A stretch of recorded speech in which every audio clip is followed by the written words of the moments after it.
Let's check out today's conversation. Mike sits down with Executive Vice President and Chief Marketing Officer Jennifer Haworth.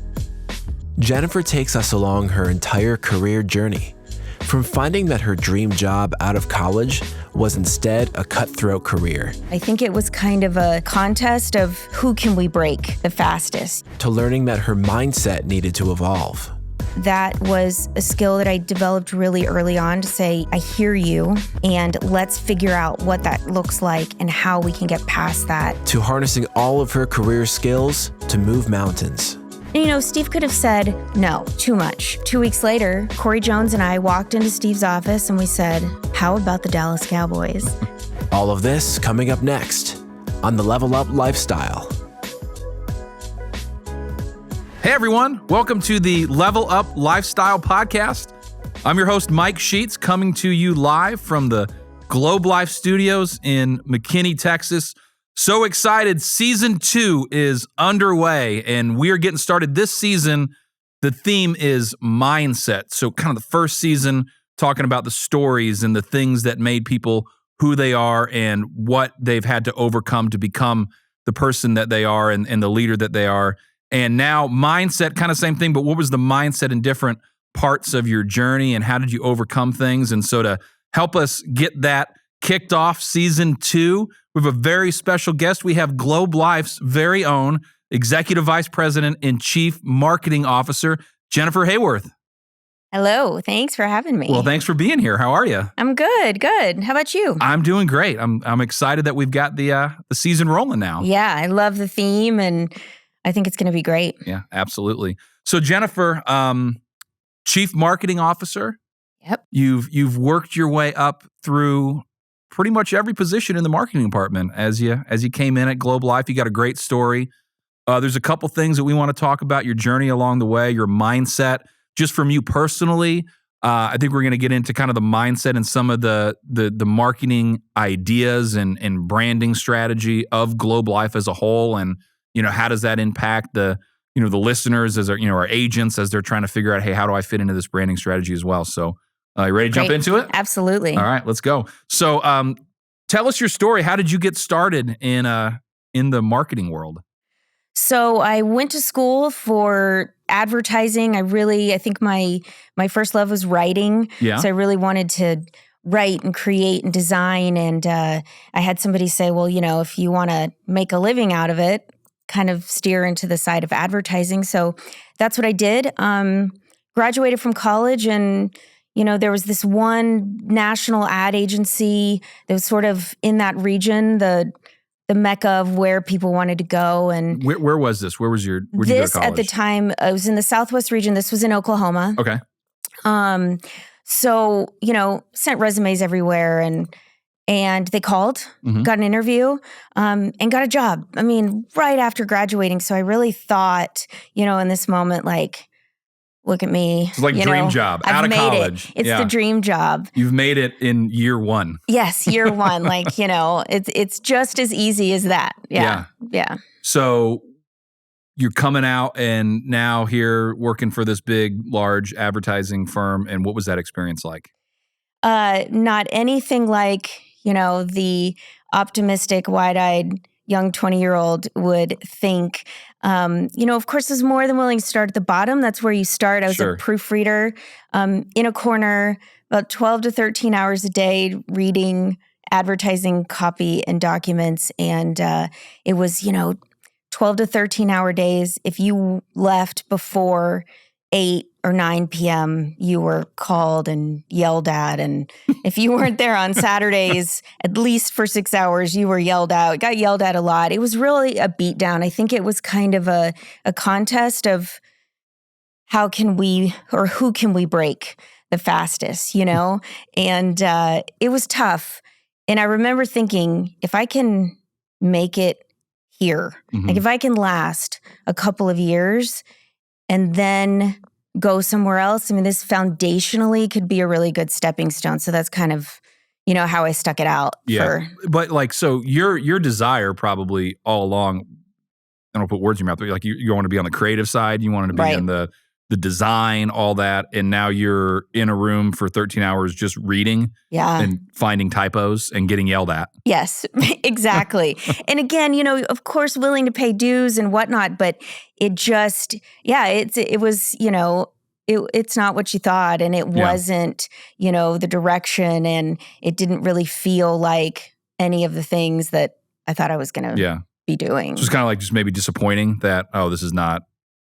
Yeah, right. Absolutely. And, they're just that finding that the quality of it, and even just the balance of your life and a job, and, the mental beatdown at that too, of this evaluating, is this really worth it? Yeah. Is this really where I want to be? So you made that evaluation, obviously, and at some point you decided to switch gears, which probably took a lot because you go to school for this, you land the big name, this is it, you've dream job, and then probably like a lot of people on here said, hey, let's just go to insurance. That's the most logical next step.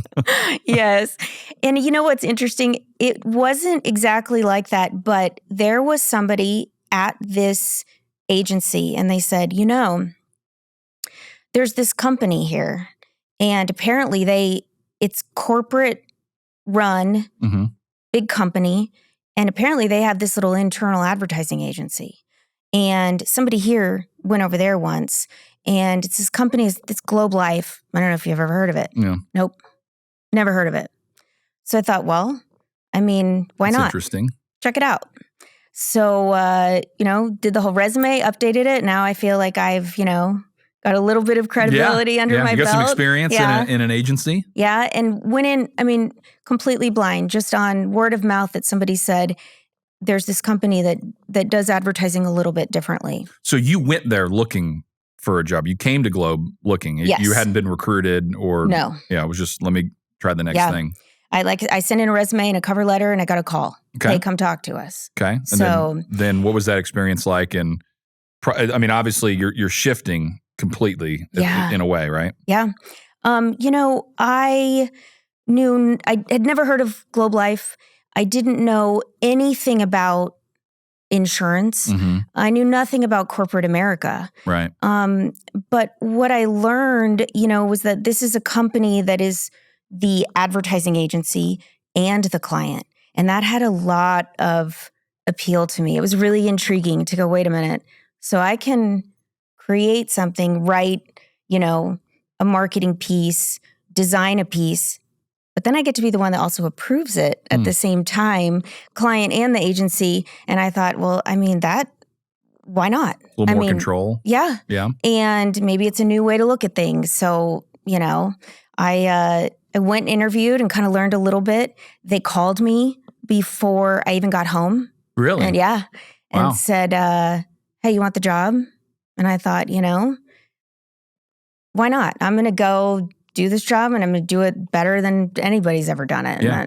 What was the job that you started at? As a copywriter. Okay. And so what does a copywriter do for people that don't know? Yeah, it's writing the words, the copy that's on marketing materials. And for Globe Life, I didn't even really know what that meant at the time. Do you need life insurance? Yeah. I don't know why you do, but I bet you do. Yeah, I didn't really even know what that meant. I just really wanted to be writing copy. You know what I mean? And being in this field that I went to school for, and to say I'm a copywriter, which is, ultimately what I wanted to do. And so I looked at it really from that perspective, without evaluating all of the what ifs and what does this look like of, taking a shot. And are you coming up with the creative ideas at this time too? Or are you kind of taking lead, or when does that kind of creative mindset start to come out within Globe? Because I'm assuming it's an insurance company. So they're like, hey, this is how we want to do things in a way. It is. And, I started, what was interesting about Globe Life was Globe Life at the time, I started on the direct-to-consumer side of the business. And it's an insurance company I know nothing about.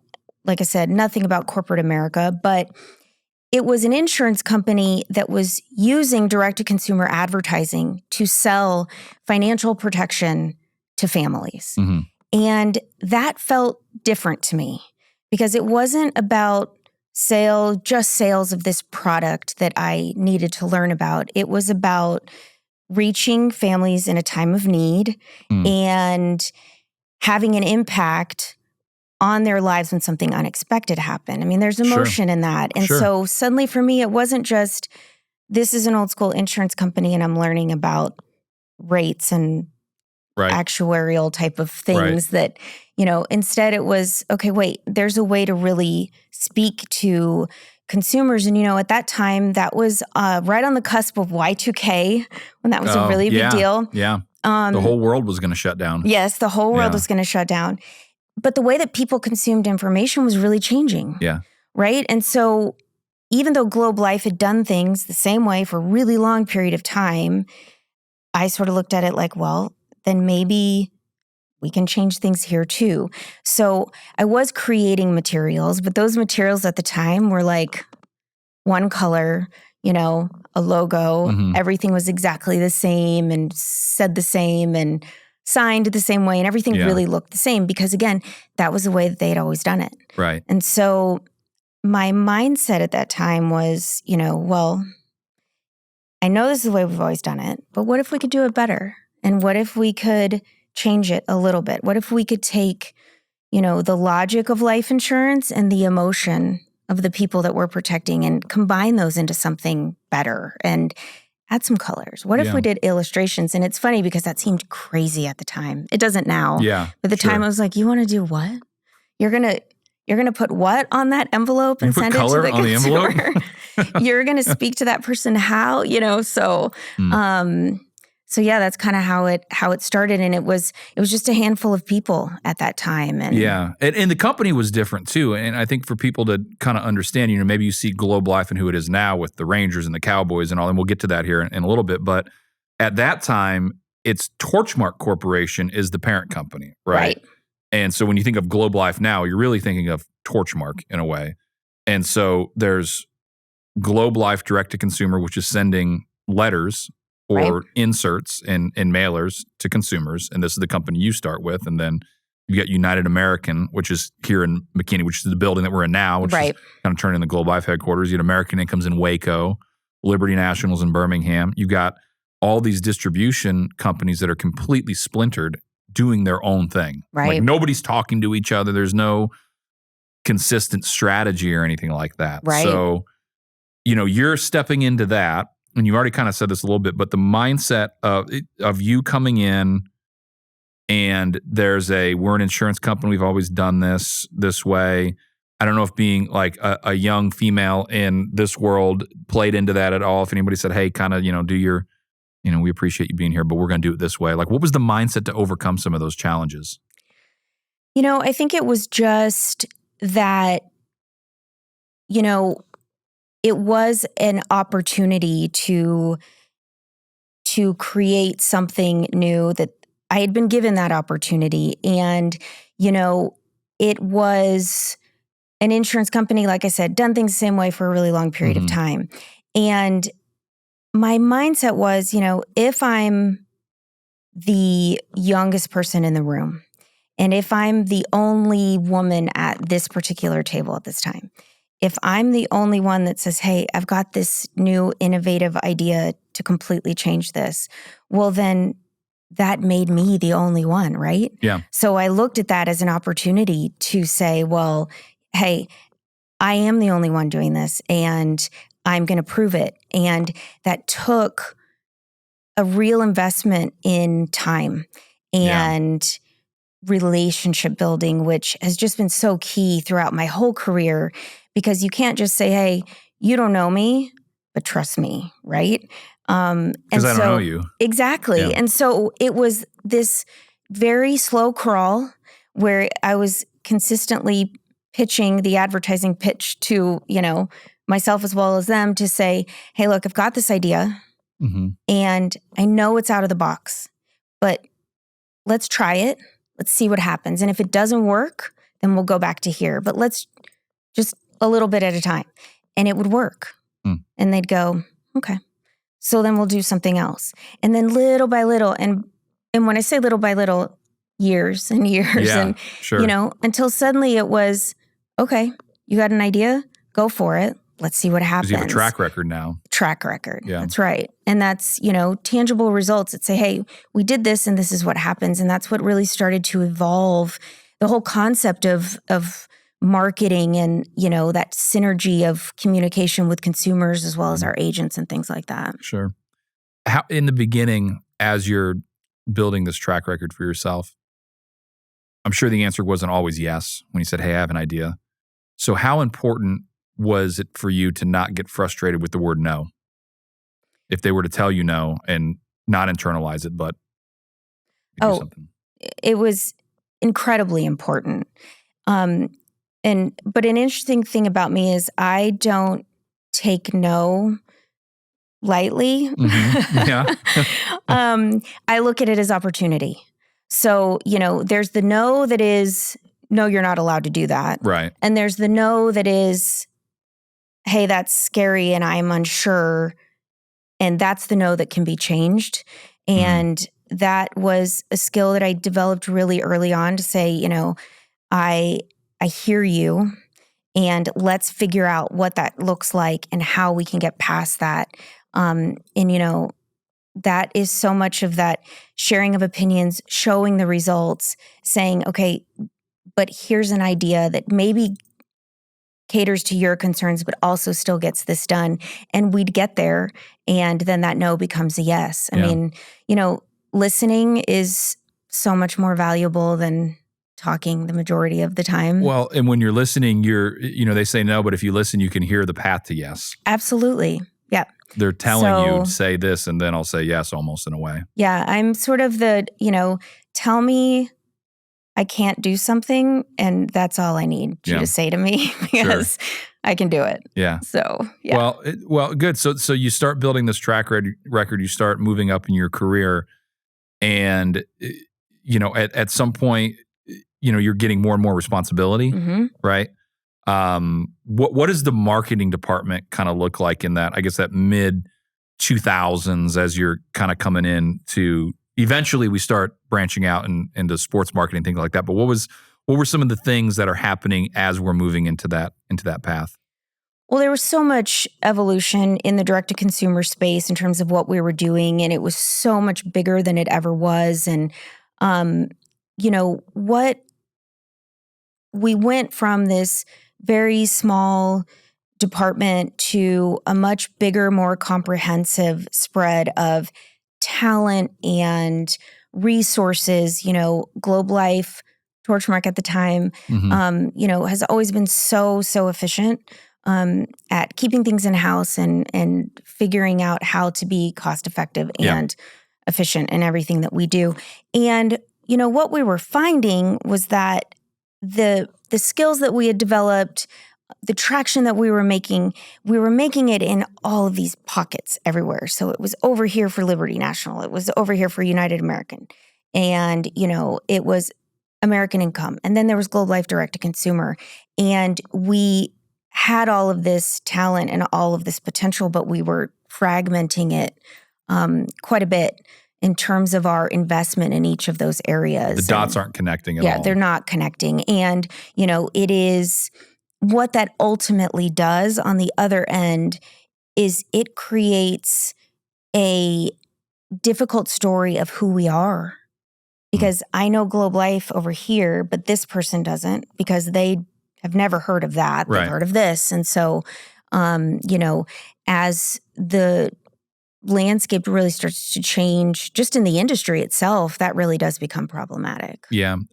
I can think just from an agent side, when I started as an agent with American Income, and we would be in the field going to people's homes, and sometimes we would get leads from Globe policyholders that had lapsed or someone who had asked for insurance, but they'd never answer the phone and say, hey, you go try to contact them. And it was always this, well, we're contacting you because American Income's owned by this company called Torchmark that you never heard of, that, then Globe, which is where you were. And it's just like always this like my friend's cousin asked, type of a thing, right?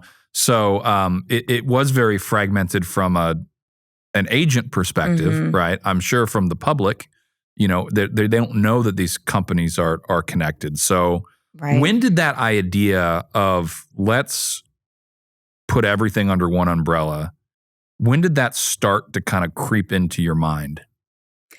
So, it really came together in 2014. It was a little bit before that. Mm-hmm. Like I said, what we realized as a company, we really needed to make a bold, innovative move to stay in line with our competition. You have a lot of companies, especially P&C companies, spending billions of dollars on television campaigns and to get their name out there. And that's what they're doing it for, so that people go, oh, I know exactly who that is. So what we needed to do was figure out how to put us in the forefront.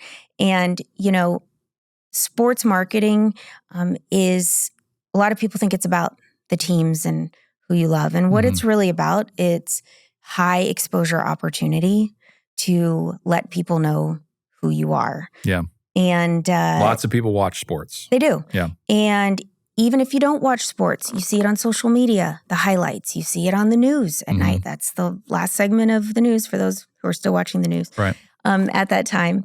And what we did a lot of research and development, and of what would it look like if we didn't have all these fragmented pieces and we had one name. And Liberty National, a lot of people think that's Liberty Mutual. Yeah. And vice versa. Sure. If you think about the words family and heritage, tons of companies with those names in it. Lots of companies with United, lots of companies with the word American, or even American Income, a little ambiguous as to what that is.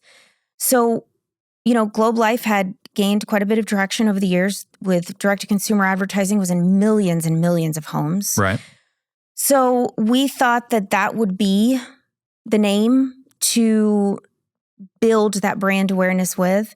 Now, it's funny, when most companies that have zero experience in sports marketing say, we're going to do this, they might, put a logo on a sign in the outfield. But, we just got on the high dive, deep end, let's go all in, and put our name on a major league ballpark. So this was 2014. Yes. And we're like, hey, we're going to now be Globe Life Park. Globe Life Park, official life insurance of the Texas Rangers, had truly never touched the sports marketing space until then. And like I said, just kind of went all in.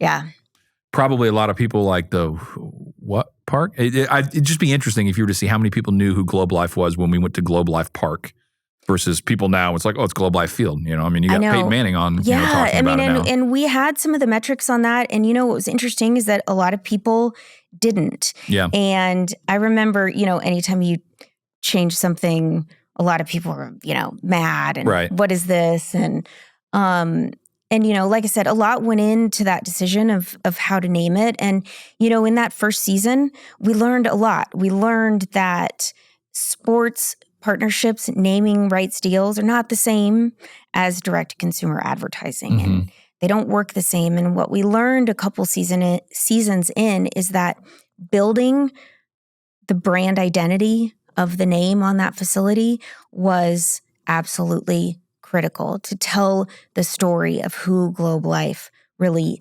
is. What is the message, and what does it mean that our name is on there? And so, how do you tell that story through the name on a ballpark? Well, that's a great question. I mean, that's kind of the brand journey, So that was 2014. Like I said, a couple seasons in, we said, you know what, we need to tell that story. And where that really starts is with a visual connection, so that people go, oh, I know who that is. I've seen that before. So we started down the path of changing the logo. Yeah. It was a really big deal. That was in about 2018.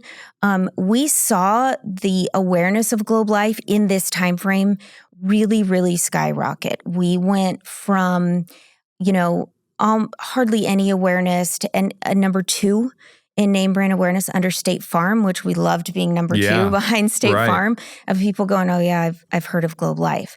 But then there's that next step, right? Of, okay, well then who is Globe Life? So in 2018, we said, we're going to create this new visual identity. And then we're going to tell a narrative around it that began with, we make tomorrow better. And that was sort of the birth of that story. That's where it all came out. Yeah. Yeah. And so the Rangers are kind of like that first case study. And I think we're on to something. I think we've got a way to tell that story. Mm-hmm. So in the company at this time, now you've moved down here from Oklahoma. Mm-hmm. What's your role in the 2017-18? Are you the EVP at this point? So I was a senior VP at this point. Okay. So if I were to back up to 2017 timeframe, I think that we knew from the beginning of this brand journey of where we wanted to go. Yeah. Even though we hadn't really fully committed, we sort of had this vision of, we're not going to continue to fragment our branding investment, even our marketing dollars across all of these brands. Right. So we kind of knew that direction. We just had to build toward it. Around the 2017 timeframe, we said, you know what? We've got all of these pockets of marketing all over the organization. And it was time to say, okay, we're going to bring that under one umbrella.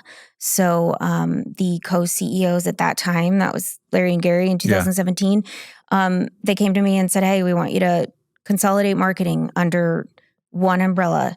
We're all in. And so that messaging is consistent, the brand is consistent, that story is consistent, and we're all coming from the same place, telling the same story. And that was for all of the agencies, all the subsidiaries. And that was in 2017, kind of as that precursor to the big changes that were coming. Yeah. And it makes so much sense now as we sit here and talk about like, well, yeah, it makes sense. It's Globe Life and everything. But at that time, again, you've got insurance companies, their own distribution channel. They have their own hierarchies internally. They have their own field hierarchies. They have their own cultures. Yeah. They have their own logos.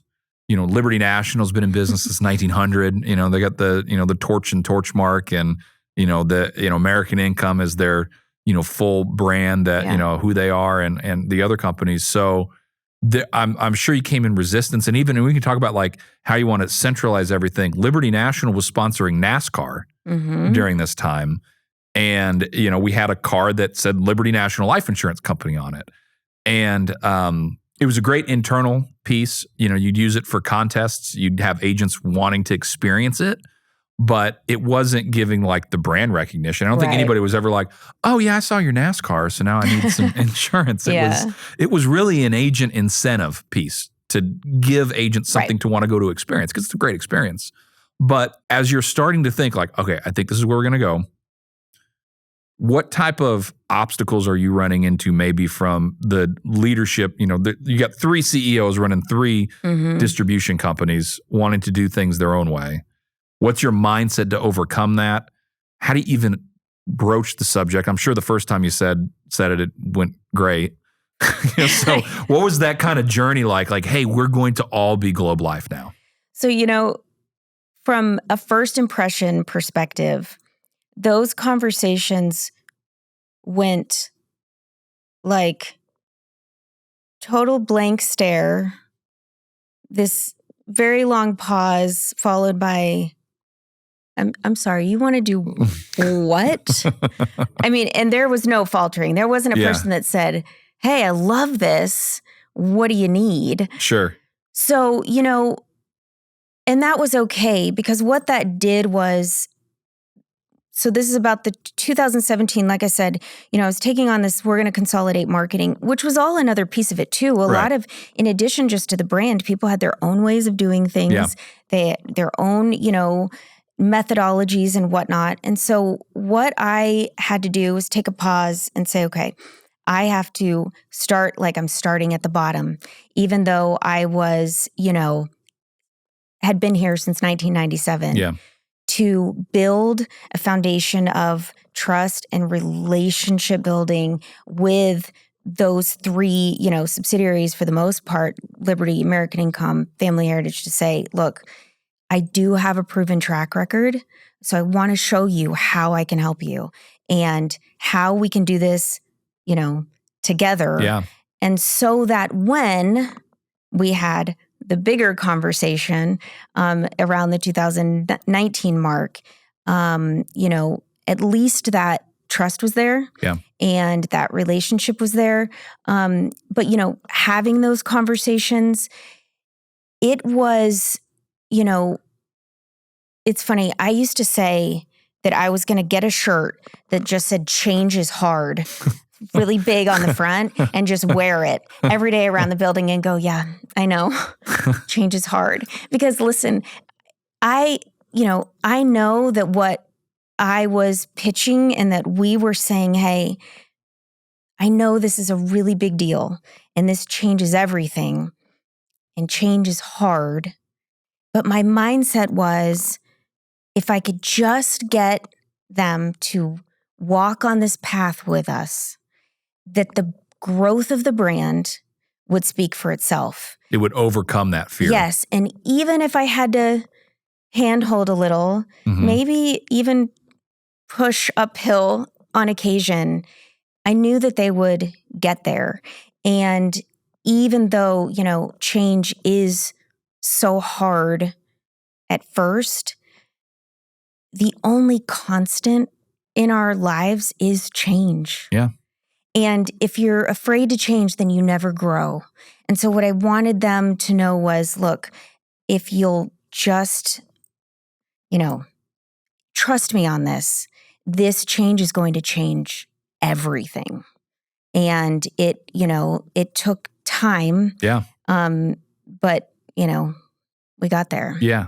How important was the mindset that you developed early on in your career of not being frustrated with the word no, or not being frustrated with people saying, yeah, we've always done it this way. I don't want to do something different. And you kind of foster that early on. How important is kind of leaning back into that once you get to this point? Oh, so important, because it really, it became fuel for me. It was, okay, well, this isn't an obstacle.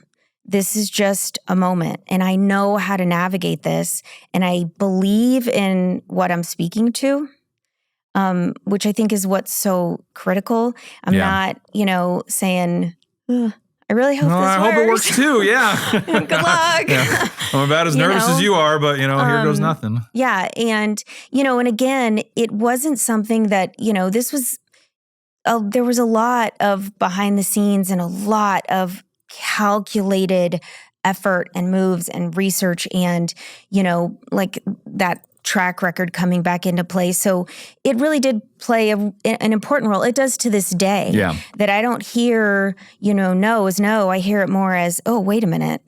Okay, then bring it, because I've got a way to help you get around this, which ultimately challenges me and helps me to grow as well.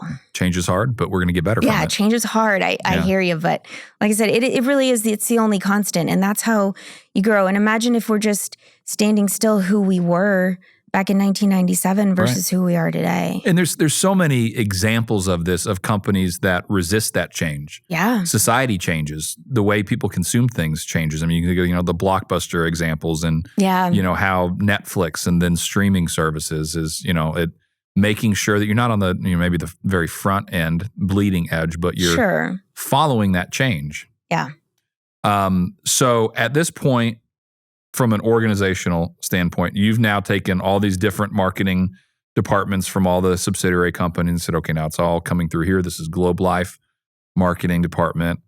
And we know that you're Liberty National. We use Liberty as the example here, right? Because this is who the podcast is for. But, we're Liberty National Life Insurance Company since 1900. Since 1900. That's how we go. That's us. And you're like, hey, I think it's now going to be Globe Life Liberty National Division. Yep. And I think you've already kind of talked, that's the things that you've put in, the deposits of trust leading up to that. But what's the strategy to just not only maybe get the internal leadership, but get the field to buy into this? How do you do that? Well, that's the why. Yeah. And there was a huge, if you think about, as an agent, for example, no matter how good you are at anything you do, you can be the best salesperson, you can recruit the most of any of your peers.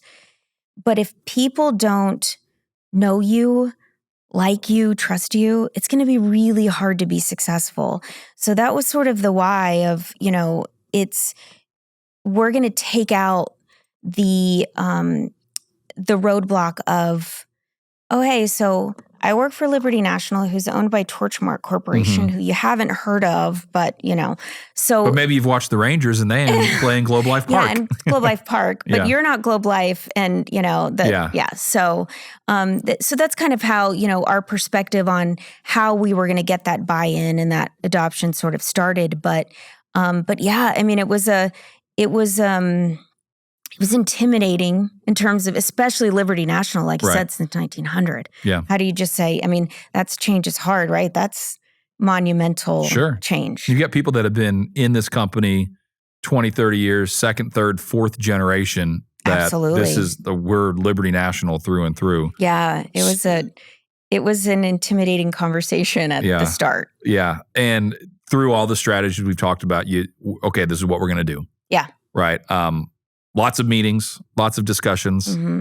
And, it's kind of talk about the plan that really you and Steve DiChiaro, the CEO, came up with of, all right. And by the way, Steve was he was 100% your partner this whole time, right? He was all in on this. Yep. From day one. Day one. I mean, just go for it. Do whatever. Hey, whatever you want. Whatever you need on Liberty National. No, that was a good 3-year tale on that one. But listen, you win the leader. Yep. And then you're going to win the company, because the people are going to follow a leader. Yep. And so you win Steve over, and this is what we're going to do. And the reluctance has turned into acceptance, which has turned into, I guess, being determined to make it work. So we do an analyst call every quarter, right, as a corporation. And we know that in this, I guess, this upcoming would have been like July analyst call in 2019 that we're going to announce, hey, we're going from Torchmark to Globe Life, and here's the reasons why.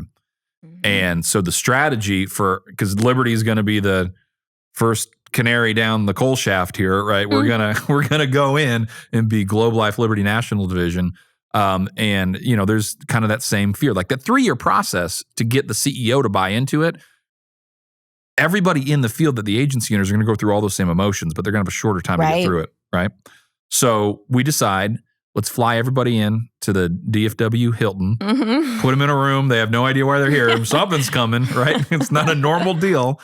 And up on the stage walks you and Steve, and you're going to give them this news. Here's what we're doing. So talk about that.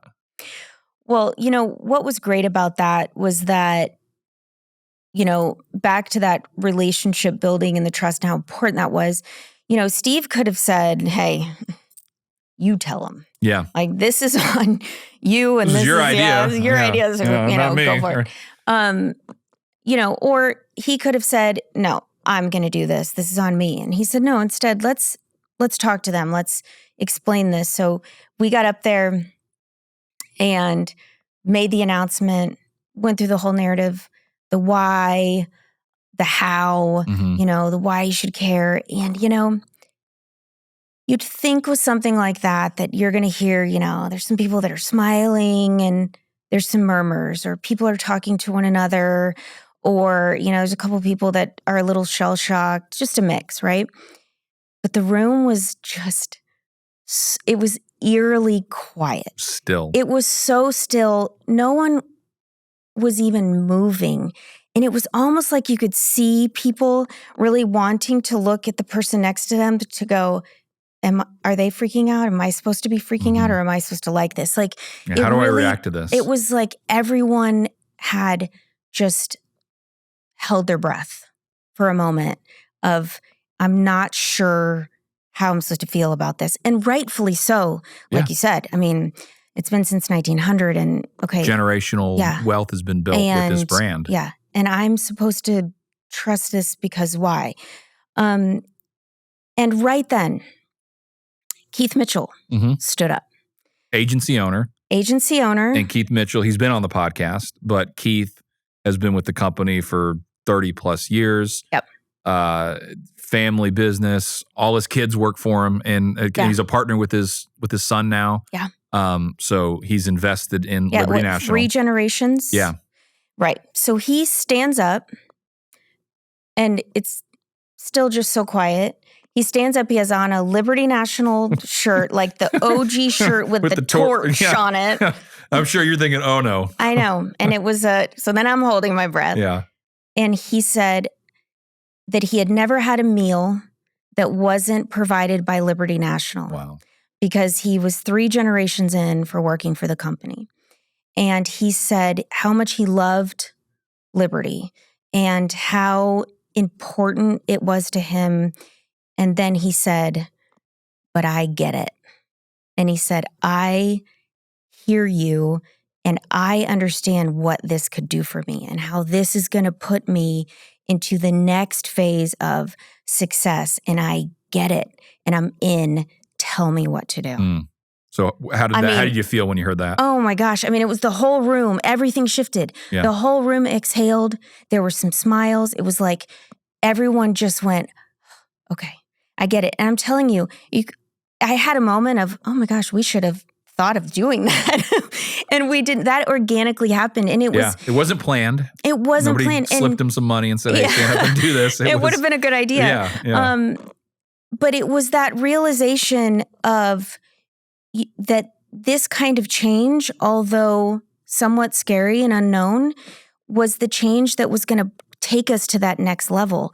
And you could either buy in or you could resist. Yeah. And resisting is not going to help you in any way. And so it was kind of like we made it to the top of the hill and everyone was there with us. And I really believe that the success of that rebrand went the way it did because everyone went in on it, together. Yeah. And it really created a trajectory for that going forward. It wasn't very long after that. I went to Steve and I said, hey, listen, NASCAR's been great. Mm-hmm. And it had its moment, but I feel like it's time to move on. I think that there's probably something that we can do better, especially with this change in the brand. And, Steve could have said, no, it's too much. Or, you know what? We really like that. We've had it for a long time. Yeah. Let's keep it. Instead, we knew how to make NASCAR work. It was successful for us. We did. And instead, he said, okay, find me something better and we'll talk. Yeah. And, what was amazing was it was probably, 2 weeks later, Corey Jones and I walked into Steve's office and we said, how about the Dallas Cowboys? And he said, done. Yeah. Done. Yeah. Just like that. So, it's that when you're given permission to lead and you're given faith in those decisions to lead, that's where, that comes into play and the success really follows. Yeah. That's really good. And I think I want to talk about that for a second because these two kind of moments, obviously the really big one, which is getting everybody to buy into changing the brand identity and going as Globe, which is big, scary.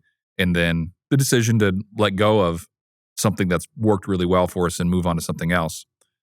The permission to lead from your end.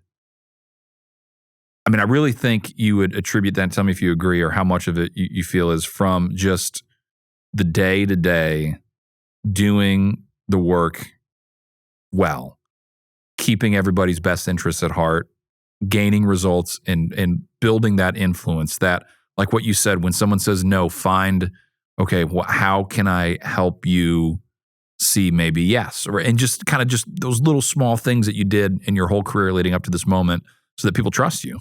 Absolutely. I mean, you said that perfectly. That's exactly where it is. And that, again, that's an investment in time and hard work and something that is not an overnight, remedy for anything. Yeah. So, yeah. Yeah. Well, you did a great job. It was a really hard lift to get Liberty National to go to Globe Life, Liberty National Division. And, again, now we're talking about it and maybe somebody are listening to this like, well, it just makes so much sense. Like, why was that even hard? But in that moment, it's hard to let go of what you're comfortable with and where you are.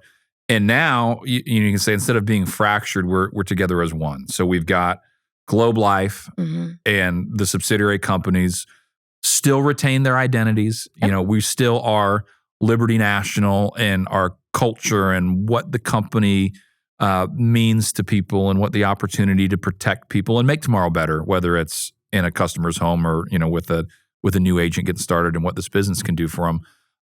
But now that we've done that, we're able to have the Cowboys, right? Official life insurance provider of the Dallas Cowboys. We're able to have now the new Globe Life Field, right?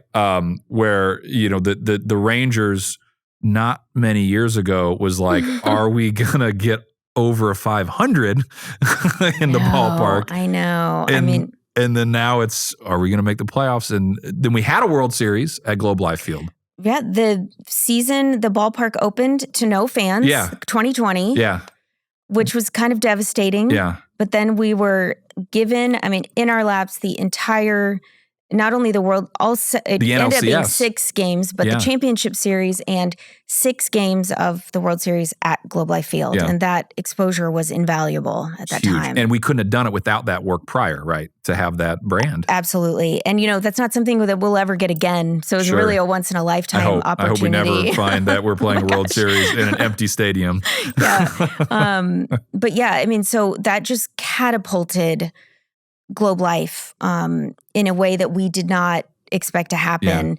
Yeah. And similarly, it's great, was just this past season. Yeah. We were not a team that thought we were going to go to the World Series. And we not only went to the World Series, we won the World Series. So, and that all took place with us center stage at Globe Life Field. Globe Life Field, yeah. Globe Life Field. Yeah. So it's so exciting to have all these things. In addition to that, you know, it's FC Dallas, right? Yeah. We're official life insurance provider of FC Dallas, I think is how that is, right? The partnerships with MLS a little bit different, right? And we sponsor their Special Olympics team. So we always, it's really, really important that we weave an aspect of community into these partnerships. So we've done that with all of our teams, and that's a really special one for us with FC Dallas. Yeah, absolutely. The special, and I think we're going to eventually, as we go through, we may have something to talk about the Special Olympics in future episodes as well. We've talked about trying to work that in because of what we do as an organization. We have the Atlanta Braves. Yes. We have all these great things. And then now I'm an agent and I'm listening to this and I think, wow, that's amazing. But I'm in like the Midwest. I don't follow football. I don't care for the Rangers. So it's a wonderful story and a journey, but like, what does this do for me? Mm-hmm. Why is this important to me? Why do I care? Well, again, keep in mind, sports in the world of, branding and marketing and all of these things, sports is a catalyst to exposure. So it isn't about the fact that we love the Dallas Cowboys. I love the Dallas Cowboys. It isn't about that. Right. The Dallas Cowboys, as an example, that is an $8 billion global brand. Yeah. You would be hard-pressed to find somebody that sees that star logo and doesn't know who that is. Anywhere in the world almost, right. Yeah. And it doesn't matter if you like them or not. So we look at that as that is exposure for Globe Life. And from an agent perspective, if you're in Texas and you love the Cowboys, well, then that's a great conversation starter, right? If you're in a place where everyone hates the Dallas Cowboys, which I've heard there are places that are like that. Maybe crazy places I never want to go. Maybe a lot of places outside of Texas maybe feel that way, or in Texas even. Right? Yeah, they might. Yeah. Then that's a conversation starter too. Sure. Right? From the perspective of the other teams. What a lot of people may not realize, really, really great metric to think about, is that 50%, as much as 50%, of our television exposure, and by that I mean Globe Life, the logo, the name, Globe Life, comes from visiting teams' markets. So not the Texas Rangers, not the Dallas Cowboys, the people that are the teams that they're playing in the markets that they're in. So when you think about that geographic footprint, that goes really far out. But again, it's not about sports. It's about becoming a household name. It is about eliminating the barriers of the person that's trying to make a sale and explain who they work for. Instead, they say, oh, I know who that is. I saw that. Yeah. And, say you are a person that never watches sports at all. Well, you likely are a person that's on social media. Sure. Well, when a no-hitter happens at the bottom of, the ninth inning, it's a no-hitter, and it's this amazing final play, and there's a final shot. And the Globe Life logo's in that shot. And that ends up on every single social media outlet you can possibly think of. Yeah. You're not watching sports at all, but you saw that logo. And that over time is what creates that brand awareness. So that's why sports is really just that engine to make Globe Life a household name. And that is that's end game for us. Yeah. We want to be a household name. And even that visual identity as well. You see that icon, know what it is. The dream there is you can see that icon without the words and you know what that is. Yeah. Yeah. That's end game. That's big. And I mean, how much of it is almost like I don't know if borrowing is right. We're just kind of borrowing the awareness that some of these other organizations have. So like what you said, I don't know maybe who Globe Life is, but I know who the Dallas Cowboys are. So I'm through that association, I'm like expanding the legitimacy of the brand because of that. Yeah. And you have to think about some of these things too. Globe Life Field is more than just the Texas Rangers. When, the World Series was going on, that's the Texas Rangers. Yeah. Travis Kelce of the Kansas City Chiefs, who, happens to be dating somebody named Taylor Swift. Yeah. I've heard that's a famous singer. I've heard of her. He was on the scoreboard that says Globe Life Field under it, which is our logo. And that was shared on hundreds of thousands of videos and reels and TikToks, and every single one of those said Globe Life Field under it. Yeah. I mean, and so again, you go, well, what does that have to do with me? Well, it does when, you're recruiting somebody that is taking a chance at this new job. They go home and they say, well, I talked to somebody today who offered me a job with Globe Life. And suddenly they have this support that, oh, I've seen them everywhere. Yeah. Or, so it's far reaching. Who? What? What Yeah, company? Exactly. And I think it's important because as business owners, when you think about our agents in the field are like business owners. I mean, they're independent contractors. They're building their business essentially. And sometimes you have pride in that, in your own work and your own identity, kind of similar to Liberty National. They're very, we're proud on who that company was and what that brand meant. But I think it's important to note, and tell me how you feel about this. It doesn't matter how great of a job you do in building your own kind of local brand in the Pinnacle referral group with a neat logo and an elephant on it or whatever it is, and you're selling Globe Life products, you're Globe Life Liberty National Division. But if you're leaning into like your own kind of create your own identity versus leaning into the Globe brand, I mean, you're kind of missing all of that stuff, right? Absolutely. And that's a really good way to say it. You really do have to lean in to the Globe Life brand. And we did it this way very intentionally so that people could, because listen, I understand the personal value of a personal brand. And, I worked with so many agency owners across all the divisions that said, but, I spent this money and I have this brand, people know me for this, and I really like this logo, or, hey, I spent $10,000 on that. And I hear that, and we're so grateful for the success that all of these agency owners and these agents have built in terms of the company and, contributing to our success in that way. Sure. But for that $10,000 you spent on that, we're spending tens of millions of dollars on Globe Life. And, consumers have changed, and their attention spans are shorter, and their recall on things is less and less and less because there's just so much coming at them all the time, right? So when you are trying to make a sale or you are trying to recruit somebody, you got to go with the brand they know, with what has credibility. And, back to the sports, that's what a lot of this builds. Well, you're associated with an $8 billion global brand that everybody knows. That must mean that you are financially stable, Right. You're strong, you're credible, I can trust you, you're not going anywhere. Yeah. Versus this little brand that's local and on the street corner that is good because your neighbor knows who they are.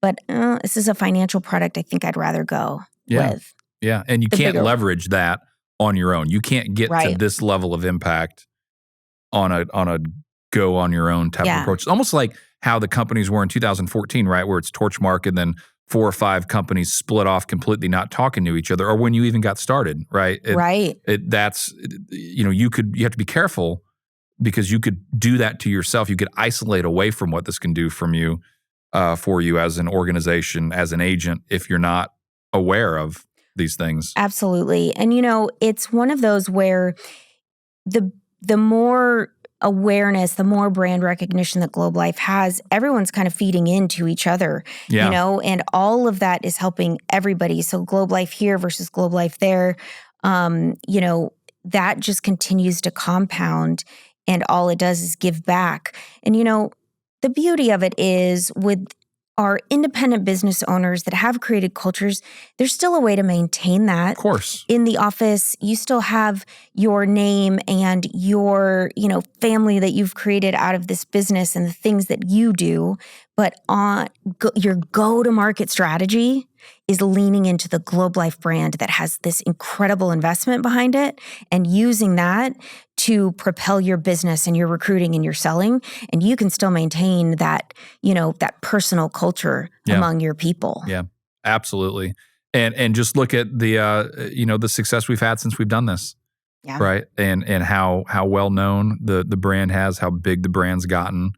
And it's pretty exciting. It's really exciting. And it never gets old for me. There was a reel on Instagram last night, and it was Peyton Manning and Luke Bryan talking about an event, and it was like this joke they were telling to each other, and Peyton Manning talks about PM. Globe Life Field. Yeah. And I just thought, wow, Peyton Manning's just talking about Globe Life Field. I mean, and that has an impact. And so, you can really watch whereas this started with this, sort of single seed of an idea, we've really got some roots now. And, we strive every single day to expand that. And, the Braves was one of the initiatives to expand the geographic footprint so we get further out. So, it isn't obviously our DFW Metroplex footprint's significant. Sure. And so that, puts us into other regions and that continues on. Well, you talk about just the second and third level to this is something like what you just mentioned, that Instagram reel of Peyton Manning saying Globe Life, Globe Life Field, and just getting his word out there. And, we didn't say, hey, say this is an advertisement for an event that's happening there, but it's happening at Globe Life Field. So you get all that, like with the Jason Kelsey thing and Peyton Manning. And it just, if you're trying to be your own self, there's pride and feeling good, which is great to feel good about your brand, but you got to lean it because you're going to miss all this stuff if you don't do it. Absolutely. And what is so key to that is we're giving it to you. Yeah. You know what I mean? Yeah. Like we've got this, and it's going to just, we're not quitting. And every one of the things that we're doing every day is to continue to enhance what's next, what's the next best thing. And so it's like, come and get it because it's right here for you instead of trying to do this on your own when you don't have to. Absolutely. Well, Jennifer, thank you for sharing that. It's such a great story of kind of revolutionizing a company and taking them from one way and putting it in another and then creating this, massive brand. And, you've done a phenomenal job in putting us to where we are. And I can't wait to see where it goes. Thank you. Absolutely. Well, before we're done, we have a tradition that you, of course, will be a part of now. Here, kicking off season 2 is we have the bobbleheads. You can see our bobbleheads from season 1 have been very attentively listening to you. I'm really excited about this part. So you will have a bobblehead. Unfortunately, your bobblehead is somewhere in the Pacific Ocean on its way over in a cargo ship, supply chain management, things like that. But it's on its way. You'll have one, and then you'll sit on the shelf here and listen to all the future guests. Cannot wait. So I'm going to ask you the same thing that I ask everybody is, the bobblehead kind of representing who you are now. If you were to take all the experiences and the things that have impacted you in your career to this point, and you were to then go back and talk to yourself, early 20s, just getting started, feeling lost maybe in the advertising world, not what you thought it was, what would you tell yourself back then that you know now? I think I would tell myself that the path to success is very rarely a straight line. And instead, it's really riddled with conflict and obstacles, but obstacles are not roadblocks, ever. They're just speed bumps. So you have to go over them, climb over them at times, go around them, whatever it takes. And that, being young or inexperienced in something does not